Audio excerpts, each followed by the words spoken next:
বন্ধুরা, এই রকম বহুবারই আমাদের সাথে হয় যে মাঝরাতে প্রস্রাব করার জন্য আমাদের ঘুম ভেঙে যায় এবং আমরা তাড়াতাড়ি বিছানা থেকে উঠে প্রস্রাব করার জন্য বাথরুমে চলে যাই। আর এখানেই হতে পারে আমাদের সাথে এক বড় বিপদ, যেটার সম্পর্কে বহু মানুষেরই অবগত নয়। কারণ মাঝরাতে এমন কিছু জিনিস হতে পারে যেটা সম্পর্কে বহু মানুষ কখনো ভাবতেই পারে না।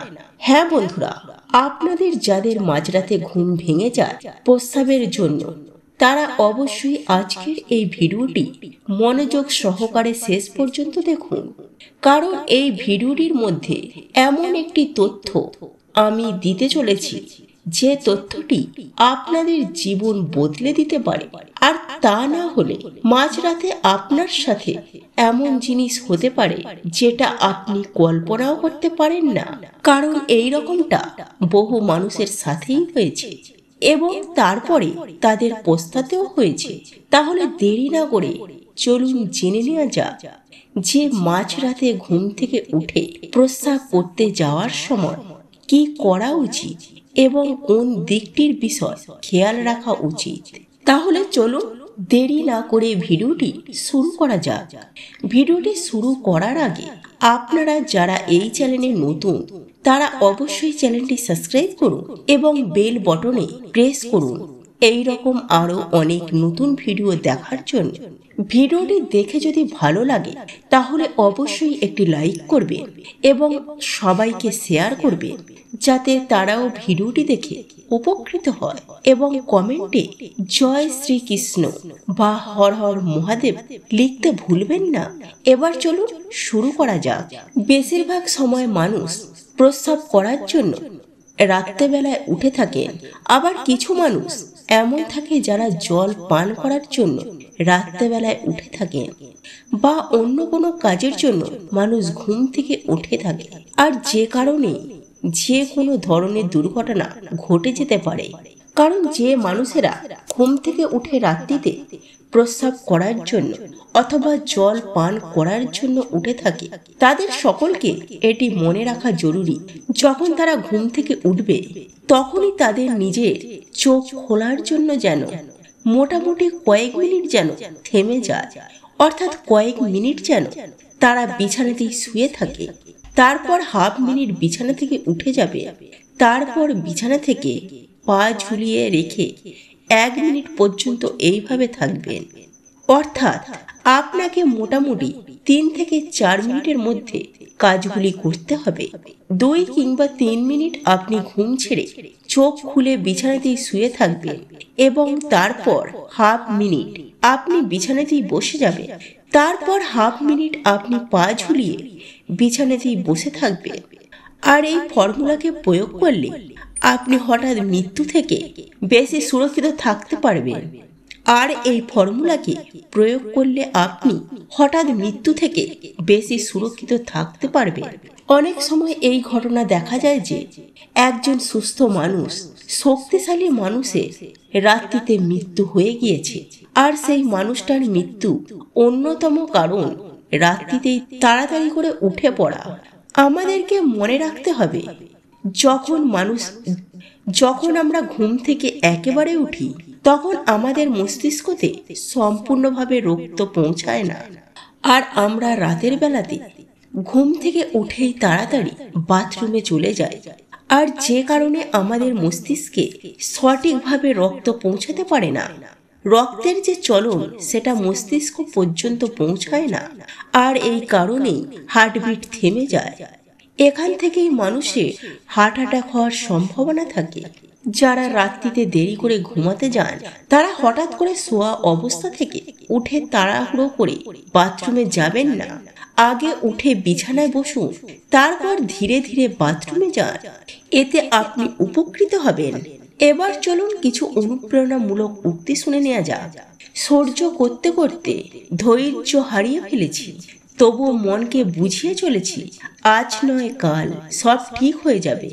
সফলতা পেতে হলে মধুর মতো মিষ্টি ভাসি হও, ঘড়ির মতো নিয়মিত চলতে থাকো, ফুলের মতো সুগন্ধ দিতে থাকো, রবারের মতো মলায়ন হও, ধাতুর মতো মজবুত হও, তাহলে সফলতা একদিন অবশ্যই পাবে।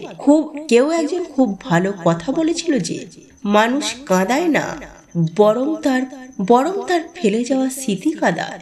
অহংকার তারই থাকে যে বিনা সংঘর্ষ করে সবকিছু লাভ করে ফেলে, আর যে পরিশ্রমের মাধ্যমে অর্জন করে থাকে সে সব সময় অন্যদের কদর করে।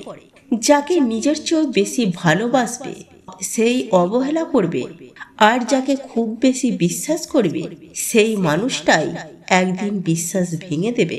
জীবনটা একটু লম্বা হয়ে গেলে নিজের সন্তানরাও ভালো মতো শিক্ষা দিয়ে দেয়।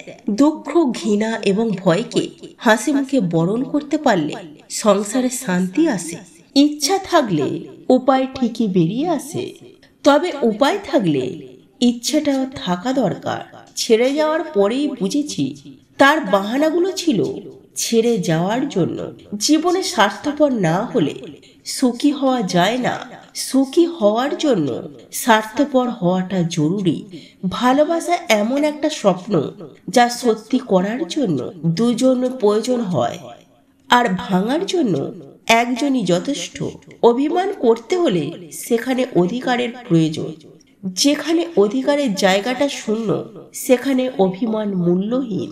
হাসি খুশি থাকার জন্য একজন প্রেমিক বা প্রেমিকার চেয়ে একজন সত্যিকারের বন্ধু থাকা বেশি প্রয়োজন। মনে রাখবে যে কিছু মানুষ জীবনে আসে চলে যাওয়ার জন্য। পশু পাখিরাও একে অপরকে বোঝে, কিন্তু মানুষ সবসময় অন্যকে নিচু করার জন্য সুযোগ খোঁজে। একটা মেয়ের বাবা মা মারা গেলে যতটা কষ্ট হয় তার থেকে বেশি কষ্ট হয় তার স্বামী মারা গেলে। কেউ একজন মাঝপথে তোমার হাত ছেড়ে চলে গেছে বলে ভয় পেও না। কোটি কোটি মানুষ থেকে একজন স্বার্থপর মানুষ ছেড়ে গেলে কি কেউ সর্বহারা হয়? নারীকে ছুঁতে পারা সাধনার বিষয়। নারীর শরীর ছুঁয়েই যে পুরুষ বলে যে নারীকে ছুঁয়েছি সে আসলে নির্বোধ। নারীর হৃদয় ছুঁতে পারাই হলো প্রকৃত ছুঁতে পারা, না হলে তো শরীরকে ধর্ষক ছোঁয়। সন্তানের জন্য বেশি বেশি সম্পদ জমা না করে সন্তানকেও সম্পদ বানিয়ে যান।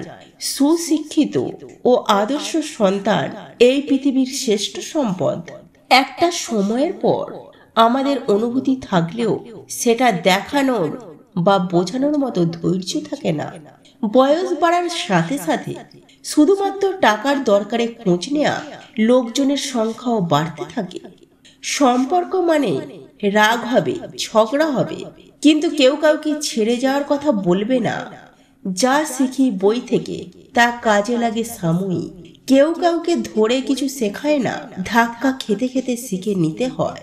আপনি ভালো মানুষ হলে পুরো জগৎবাসী আপনার সঙ্গে ভালো ব্যবহার করবে এমনটা আশা করা ঠিক নয়। আপনি নিরামিষ ভোজী হলে কোনো ষাঁড় কি আপনাকে তাড়া করবে না?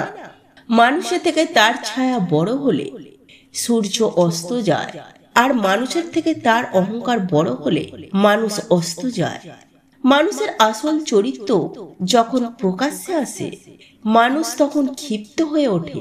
আর যারা সঠিক তারা কোনো কিছুতেই বিচলিত না হয়ে সঠিক কাজ করে যায়।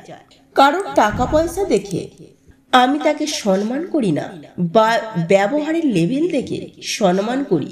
যার ব্যবহার ভালো তাকে সম্মান করি, যার ব্যবহার খারাপ তাকে ঘৃণা করি। হিসাব পরিষ্কার। রাত জেগে কখনোই কারোর সাথে কথা বলার অভ্যাস করবে না। বিশ্বাস করুন, মানুষটি থাকবে না, কিন্তু আপনি চাইলে আপনার অভ্যাস বদলাতে পারবেন না।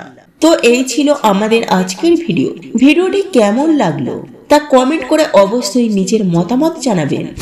ভালো লেগে থাকলে অবশ্যই একটি লাইক করবেন। কমেন্টে ভক্তি, ভালোবাসা ও শ্রদ্ধার সহিত জয় মা লক্ষ্মী দেবীর জয় বা জয় শ্রীকৃষ্ণ, রাধে রাধে একটি বারের জন্য হলেও লিখে যাবার জন্য অনুরোধ জানাচ্ছি। আর আপনি যদি আমাদের চ্যানেলে নতুন দর্শক হয়ে থাকে তো বিশেষভাবে অনুরোধ করব চ্যানেলটি অবশ্যই সাবস্ক্রাইব করে পাশে থাকা নোটিফিকেশন বেল আইকনটি অন করে রাখবেন।